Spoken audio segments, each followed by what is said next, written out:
Shalom, shalom, peuple de Dieu. Que le Seigneur nous bénisse et que toute la grâce nous accompagne et que nous sortions victorieux de tous les combats dans lesquels nous sommes engagés. Nous tendons vers la fin de l'année et nous voyons qu'il se passe pas mal de choses.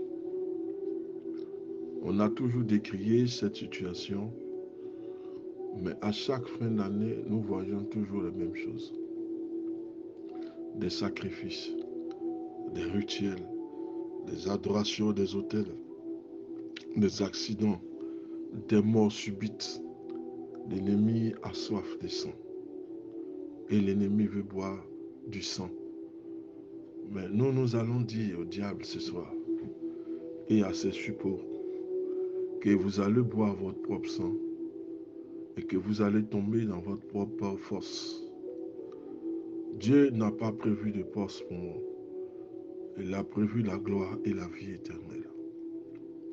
Quand même je mourrai, cela m'est un gain, comme dit l'apôtre Paul. Et cela me rapproche du Seigneur. Le thème que nous allons voir ce soir, faites de chaque jour un nouveau commencement, puisque les bontés de l'Éternel se renouvellent. La bonté d'hier n'est pas celle d'aujourd'hui. Il y a toujours un renouvellement perpétuel, afin que tu marches dans la bonté et dans la grâce de Dieu. Thème, faites de chaque jour un nouveau commencement. Texte, Lamentation 3, le verset 22 au verset 23. Les bontés du Seigneur ne sont pas épuisées. Elles se renouvellent chaque matin. Que ta fidélité est grande, Seigneur. À tous ceux qui se lamentent, le prophète Jérémie, qui a été choisi de Dieu depuis son adolescence. Dieu a établi Jérémie comme un prophète. Et c'est là qu'il disait au prophète Jérémie, depuis le ventre de ta mère, je te connaissais et j'ai établi des projets pour toi. Mais Jérémie qui rétorque en disant que je suis un enfant. Dans le sacerdoce, Dieu élève qui il veut. Il n'appartient pas aux hommes de décider de qui est homme de Dieu ou pas. L'apôtre Paul a dit qu'il a reçu de son apostolat du Messie lui-même et qu'il n'a consulté les hommes. Mais dès lors que le Messie lui est apparu, ça suffit, lui l'apôtre Paul, pour commencer son ministère, son apostolat. Alors qu'aujourd'hui, c'est le contraire auquel nous sommes appelés à assister. Ce sont les hommes maintenant qui prennent la place, qui s'érigent à la place du Seigneur, indiquant qui est homme de Dieu et qui ne l'est pas. Alors que le prophète Jérémie a été choisi de Dieu, il n'a consulté personne, mais c'est Dieu qui l'a appelé directement à son ministère. Et le prophète nous donne des conseils, que les bontés du Seigneur ne sont pas épuisées, mais que chaque matin, elles se renouvellent. Ta fidélité est grande, Seigneur. Lamentation 3, le verset 22 au verset 23. Quand vous écoutez le prophète Jérémie, vous vous dites que les grâces de Dieu sont infinies, sont inépuisables. Et que nous ne devons pas nous mettre à nous lamenter, à pleurer, à s'égosier dans tous les sens.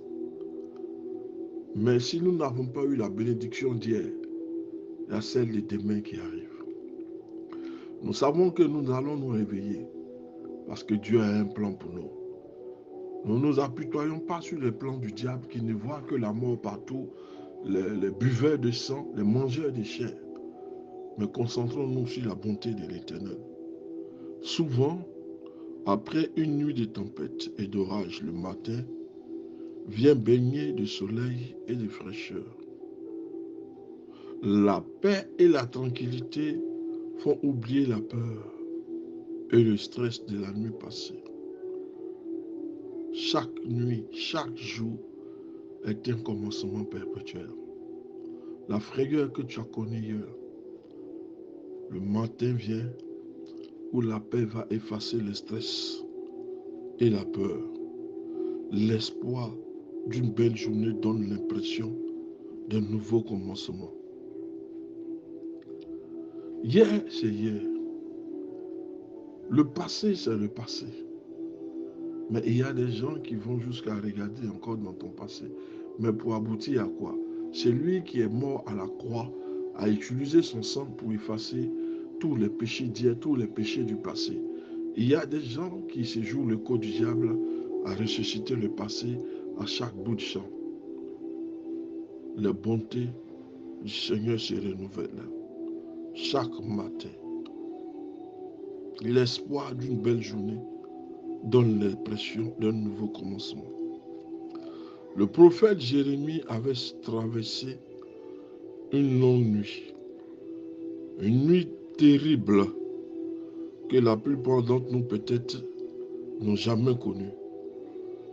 Il avait été maltraité par des hommes cruels.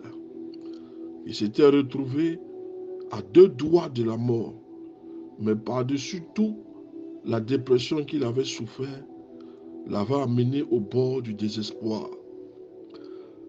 Lorsque la main de Dieu est sur vous, attendez-vous à connaître des souffrances.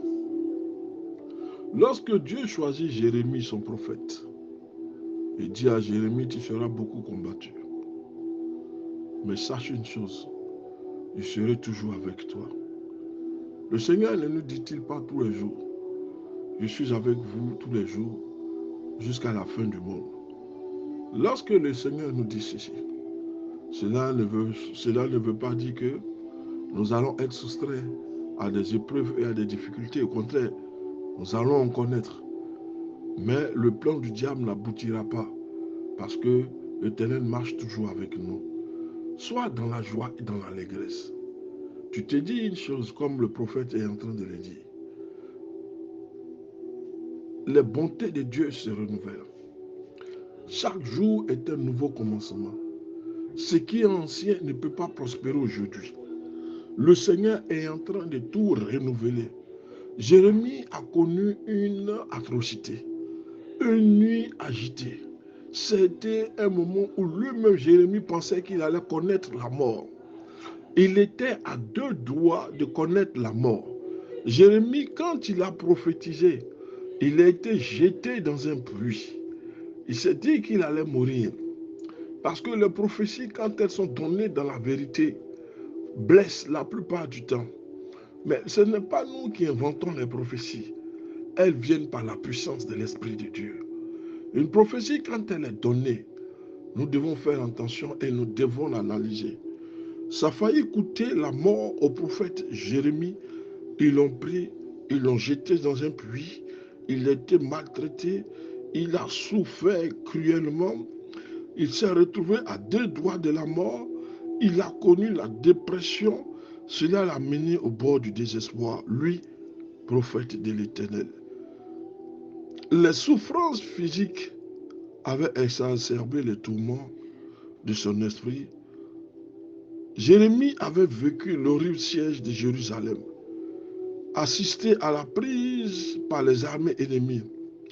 Et vu de ses yeux les exactions, les soldats. En fait, il a tout vu. Mais c'est parce que le peuple n'a pas écouté Jérémie, le prophète de Dieu. Jérémie avait demandé alors au roi de prêter allégeance à Nebuchadnezzar parce que celui-ci avait une armée puissante. Et Nebuchadnezzar était devenu dans l'armée du Seigneur un instrument de châtiment pour son propre peuple. Jérusalem ne pouvait pas tomber sous la domination de Nebuchadnezzar parce que certains se sont dit que le Seigneur a toujours marché avec nous. C'est vrai, Dieu est avec nous. Mais lorsque nous marchons dans la désobéissance, la rébellion, nous marchons dans le péché, l'Éternel s'éloigne petit à petit. Si le diable prend le contrôle de notre vie, commençons à raisonner que nous avons commis quelque chose quelque part qui est en train d'éloigner Dieu de nous et de sa protection. Donc, Jérémie a assisté impuissant parce qu'il avait prophétisé que cela allait arriver. Et le seul moyen pour s'en sortir, c'était de prêter allégeance. Jérémie a vécu à Jérusalem. Il a vécu la captivité. Il a vécu la prise de Jérusalem. Il a vécu comment Jérusalem avait été encerclée par l'armée puissante de Nebuchadnezzar. Il a vu de ses yeux les exactions de ces soldats qui étaient assoiffés de sang, de viol, de pillage. Mais pourtant, après avoir décrit l'horreur, Jérémie déclare paradoxalement, peut-être on peut dire ça, parce qu'après avoir décrit les horreurs, après avoir vu les horreurs, Jérémie va dire paradoxalement, mais voici ce que je veux me rappeler. Voici ma raison d'espérer. Les bontés du Seigneur ne sont pas épuisées. Elles se renouvellent chaque matin. Que ta fidélité est bonne, Seigneur. Ta fidélité ne s'épuise pas. Ta fidélité est grande. Seigneur, le Seigneur est mon bien le plus précieux. C'est pourquoi j'espère en lui. Le Seigneur est bon pour celui qui compte sur lui, pour celui qui le cherche. Il est bon d'espérer dans le silence le secours du Seigneur. Lamentation 3, verset 26. C'est la dernière partie qui est plus frappante. Il est bon d'espérer dans le silence le secours du Seigneur. Pourquoi nous parlons de paradoxe? Nous parlons de paradoxe parce que Dieu est un Dieu d'amour. Les gens auront pu croire que même si nous avons fauté devant l'Éternel, l'Éternel viendrait à notre secours comme il a fait pour empêcher la prise de Jérusalem par l'armée de Nebuchadnezzar. Mais ça n'a pas été le cas. Et le prophète Jérémie, qui a vécu toutes les exactions, les tueries, à un moment donné, a commencé à glorifier l'Éternel.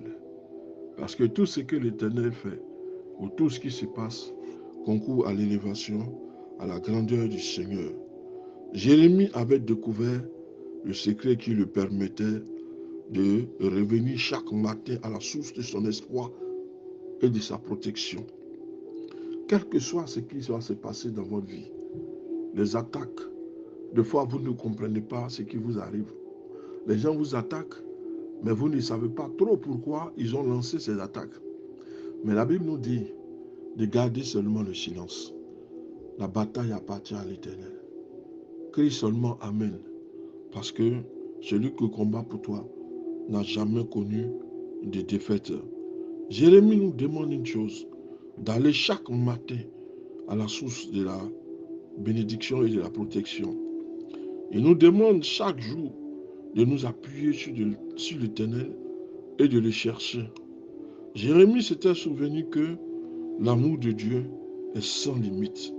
Il suffit d'aller seulement à sa rencontre, de chercher sa présence en s'approchant du Seigneur chaque matin. Le prier, parce que chaque matin, c'est un jour, c'est un nouveau commencement. Nous commençons la journée lorsque nous nous levons. Et Dieu, à son tour, renouvelle ses bontés, sa grâce, sa force à notre égard. Il est important, chaque matin que nous nous réveillons, d'aller dans sa présence, parce que c'est un nouveau commencement. Jérémie faisait de chaque jour un nouveau commencement. Le secret nous appartient aussi. Écoutons les encouragements. Écoutez les encouragements d'un pasteur chaque dimanche matin est loin d'être suffisant pour entretenir une relation étroite avec Dieu. Ce n'est pas le fait d'aller à l'église tout le temps. mais c'est de cultiver la relation réciproque étroite, allant dans la présence du Seigneur tous les jours. Le pasteur nous donnera un sermon d'encouragement chaque dimanche. Mais la vie chrétienne ne s'arrête pas le dimanche. Elle l'est tous les jours, parce que tous les jours sont un nouveau commencement. Les bontés du Seigneur sont un commencement pour nous. Écoutez les encouragements d'un pasteur chaque matin, chaque dimanche matin, est loin d'être suffisant pour entretenir une relation avec Dieu.